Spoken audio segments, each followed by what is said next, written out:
प्रेम से बोलिए सियावर रामचंद्र की जय।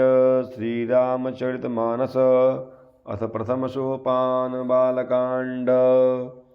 प्रभु की कृपा भयउ सब काजू, जन्म हमारे सुफल भा आजू।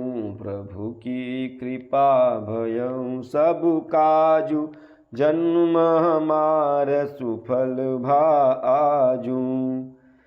व्यापक अकल अनीह अज, निर्गुण नाम न रूप। भगत हेतु नाना विधि, करत चरित्र अनूप। प्रभु की कृपा भयउ सब काजू, जन्म हमारे सुफल भा आजू। प्रभु की कृपा भयउ सब काजू, जन्म हमारे सुफल भा आजू। जो व्यापक अकल अर्थात निर्वयव, इच्छा रहित, अजन्मा और निर्गुण है, तथा जिनका न नाम है न रूप, वहीं भगवान भक्तों के लिए नाना प्रकार के अनुपम अर्थात अलौकिक चरित्र करते हैं। यह सब चरित कहाँ मैं गाई, आगिली कथा सुनहु मन लाई। विश्वामित्र महामुनि ज्ञानी, बसहि विपिन शुभ आश्रम जानी। यह सब चरित्र मैंने गाकर अर्थात बखान कर कहा, अब आगे की कथा मन लगाकर सुनो। ज्ञानी महामुनि विश्वामित्र जी वन में शुभ आश्रम अर्थात पवित्र स्थान जानकर बसते थे। जह जप यज्ञ जोग मुनि करही, अति मारीच सुबाहु डरही। अति मारीच सुबाहु डरही, देखत यज्ञ निशाचर धावही। करही उपद्रव मुनि दुख पावही। जहाँ वे मुनि जप यज्ञ और योग करते थे, परंतु मारीच और सुबाहु से बहुत डरते थे। यज्ञ देखते ही राक्षस दौड़ पड़ते थे और उपद्रव मचाते थे, जिससे मुनि बहुत दुख पाते थे। गाधित नय मन चिंता व्यापी, हरि बिनु मरहि न निशिचर पापी। तब मुनि बर मन किन्ह विचारा, प्रभु अवतरे हरन मही भारा। गाधी के पुत्र विश्वामित्र जी के मन में चिंता छा गई कि ये पापी राक्षस भगवान के मारे बिना न मरेंगे। तब श्रेष्ठ मुनि ने मन में विचार किया कि प्रभु ने पृथ्वी का भार हरने के लिए अवतार लिया है।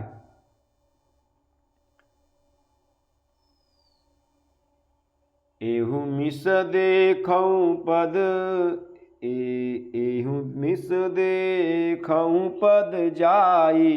करि बिनती आनऊ दो भाई। ज्ञान विराग सकल गुण अयना, सो प्रभु मैं देखब भरी नयना।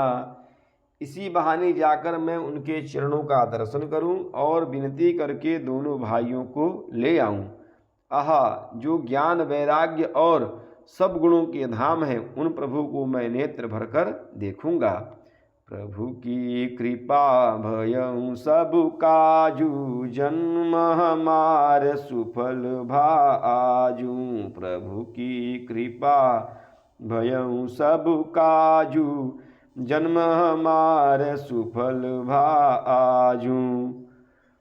बहुविधि करत मनोरथ, जात लागी नहीं बार। करि मज्जन सरहु जल, गए भूप दरबार। प्रभु की कृपा भयउ सब काजू, जन्म हमारे सुफल भा आजू। प्रभु की कृपा भयउ सब काजू, जन्म हमारे सुफल भा आजू। बहुत प्रकार से मनोरथ करते हुए जाने में देर नहीं लगी। सरयू जी के जल में स्नान करके वे राजा के दरवाजे पर पहुँचे। मुनि आगमन सुना जब राजा, मिलन गयऊँ लय विप्र समाजा।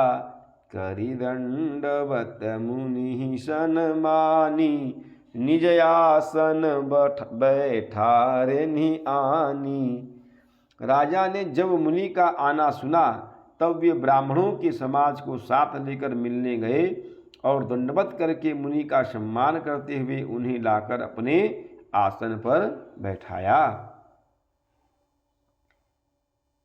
चरण पखारी किन्ह अति पूजा, सोमम आजु धन्य नहीं दूजा।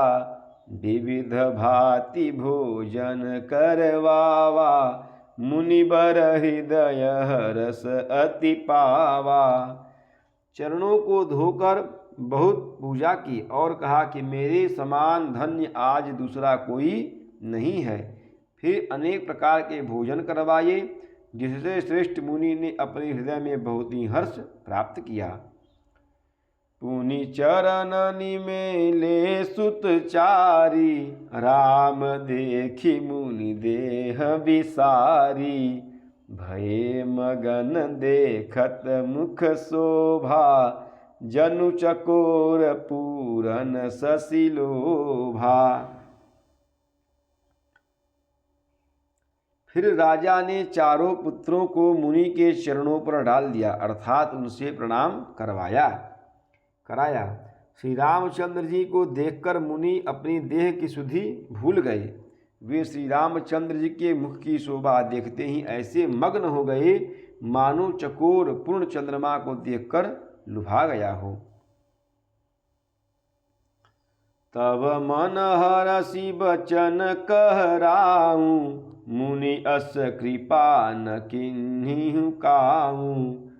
केहि कारण आगमन तुम्हारा, कहूँ सो करत न लावऊँ बारा। तब राजा ने मन में हर्षित होकर ये वचन कहे कि हे मुनि, इस प्रकार कृपा तो आपने कभी नहीं की। आज किस कारण से आपका शुभागमन हुआ, कहिए, मैं उसे पूरा करने में देर नहीं लगाऊंगा।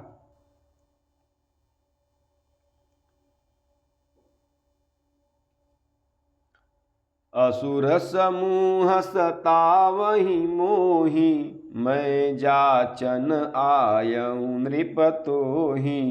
अनुज समेत देहु रघुनाथा, निशिचर बध मैं होब सनाथा।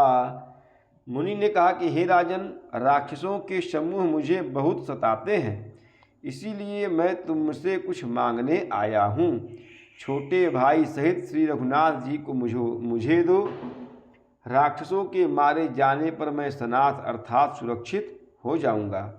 प्रभु की कृपा भयऊँ सब काजू, जन्म हमार सुफल भाजू।